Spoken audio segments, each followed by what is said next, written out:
Hi, I'm Lane. Welcome back to Manly Kitchen. Now this is the third video on chili Colorado, and I got to tell you what happened was it was so good the night before, but we had the grandbabies, we had people running around and everything, and so we couldn't really just sit down and totally enjoy that the way it deserved, you know. And so what I did was I went out and I got another steak, and I did it the next night, the next night, okay? And it was awesome, and that was last night. Now for lunch today, I actually just pan-fried some chicken legs, no spices, nothing, just put them in some oil and let them go. And then I rolled them in the chili sauce and used the last of the sauce up that way. So, you know, as I said before, there's a million different things you can do with it, and I'm going to see if I can figure all a million of them out. But for now, I want to show you this second night with the elegant chili Colorado. Let's go have some fun. Now, I'm not going to make you watch me trim this whole thing, but I did want to show you this absolutely gorgeous piece of meat. This is a ribeye cut almost to roast depth. I mean, that's several inches of meat there. And boy, oh boy, does that look good or what? As my buddy Ryan says, that's going to be a party in my mouth. Okay, you can see, again, I'm preparing my pan, getting ready for my meat. Now, I don't know if you can really get a sense of how thick that ribeye was, but I sliced it top to bottom so I could get these nice fat strips. And I got several good ones, a few half-length ones, but still good and thick. This is the skirt, but you know, that goes along the top like the prime rib, and then this is everything that I had to, you know, do kind of a trim job on. Okay, so I've got all of my meat ready, so I'm all ready to go. My pan's really happy, the meat's happy and ready to go. But first, I need to do the sauce, and this is just the liquid and nothing else. I've got it where it has been up to a boil and then backed off, and I've got 3 cups of liquid in there, so I'm going to make a triple batch of the flour. And I cut it into two halves, but instead of 2 tablespoons, which is what you do for a cup, I'm doing 6 with an equivalent amount of milk. But I did it in 2 batches. I want to get this one in first. Now notice I said milk, not water. And I did that because I wanted it to be even richer.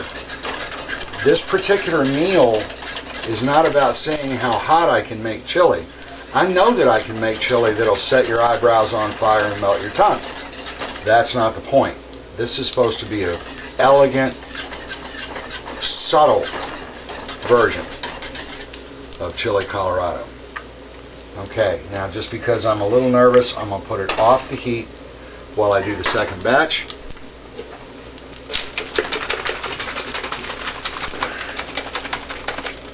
And I'll bring it back.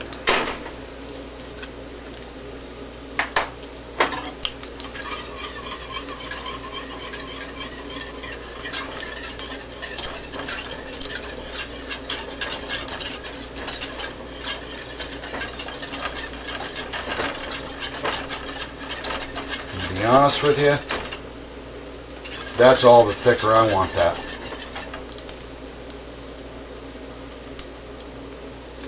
Okay, now we can get rid of that and move on to some grilling. Now that I've prepped the pan, I can get rid of all that fat,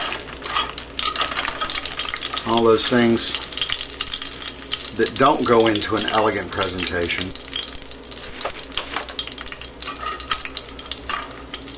Remember though that you can use a Colorado sauce with a very inexpensive cut of meat, a skirt steak, a flank steak, things of that nature, and just simmer the meat for a good while in your chili sauce. And it's great. Okay, now this stuff over here, it's very important to me that it's just barely seared. And I don't want to cook it all the way through. I want to have as much color in there as possible. Likewise here. These I'm not so worried about, so I'm going to put those in first.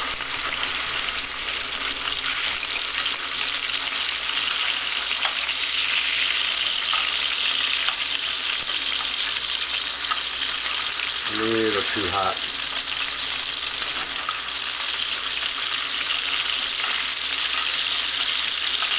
I do want it fairly hot though, and I don't care if it bubbles a bit. Okay, the skirt's next.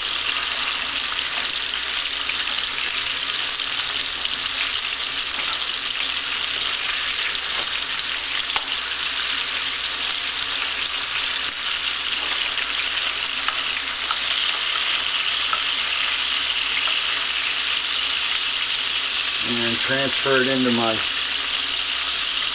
bowl.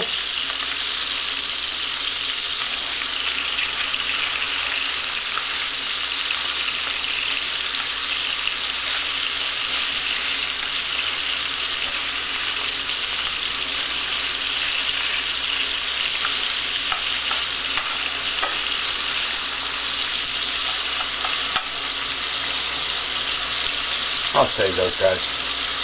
And I'm going to go ahead and put these 4 in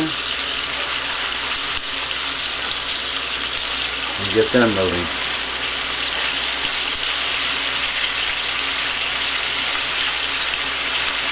Everything else is ready to serve and at the proper temperature.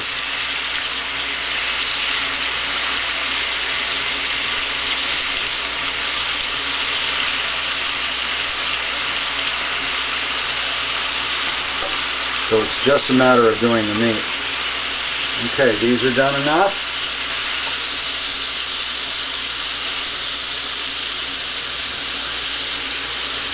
Last 2 pieces.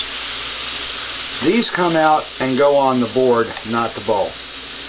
I want them to cool as quickly as possible.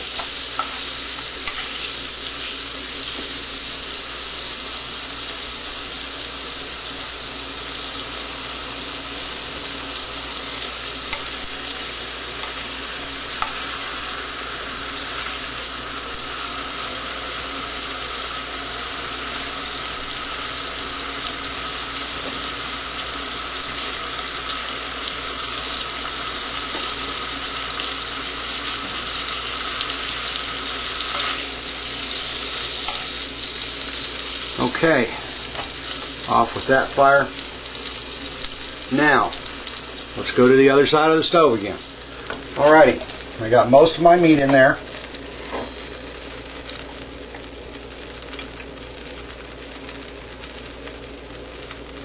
And I'm going to go ahead and put an extra ladle because the other meat's going to go through that as well.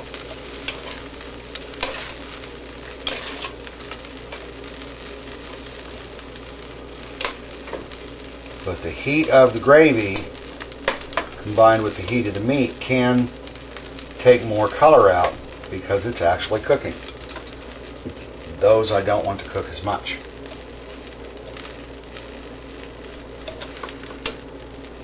While that's soaking, I'm going to go ahead and prepare the plate.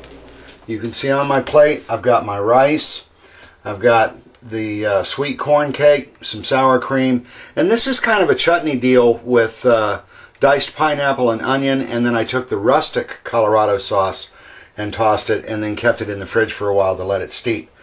Alright, now I'm going to take my main feature pieces of meat and I'm going to put them down in the sauce here. I'll do that one, that's better. Okay, just for a minute. While that's sitting,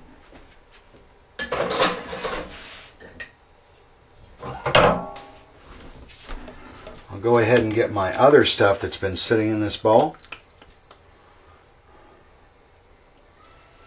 I'm going to take some of that lay that across first. That one right there, come on. There. And that's also going to kind of keep some gravy sticking together. Okay, done with that. Find the little one first, hopefully. There it is. It's a very tender piece. And there.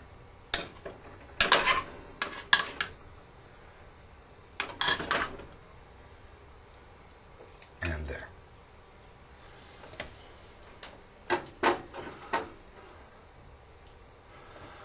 Just a little bit of extra chili grating.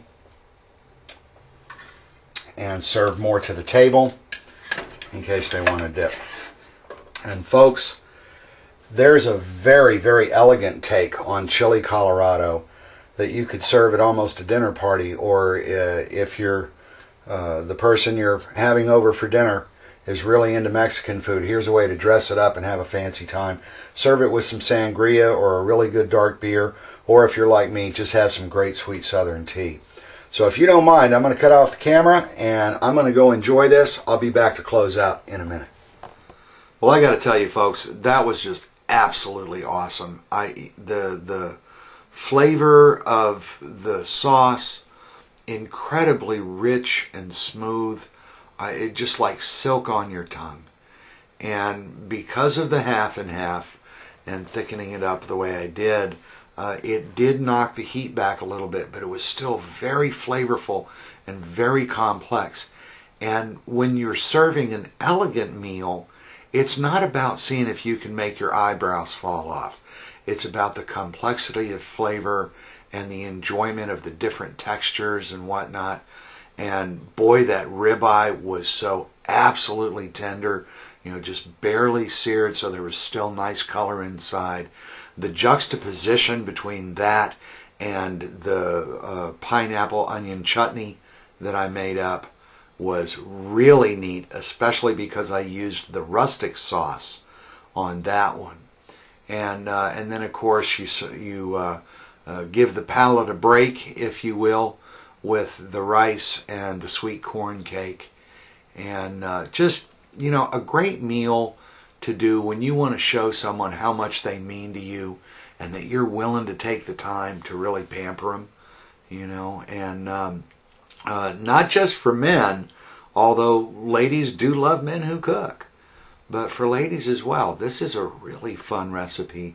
And while it does take time in the kitchen, your work is actually a few minutes at a whack, and then the rest of the time the stove's doing all the work for you, getting the peppers happy. So I want to strongly recommend that you try both versions and then pick the one you like best and go with that one. But when it comes to an elegant meal, I don't think you're going to do any better than the sauce that I just showed you. Hope you enjoy that. I'll see you again soon in Manly Kitchen. I'm Lane. Y'all be good. Peace.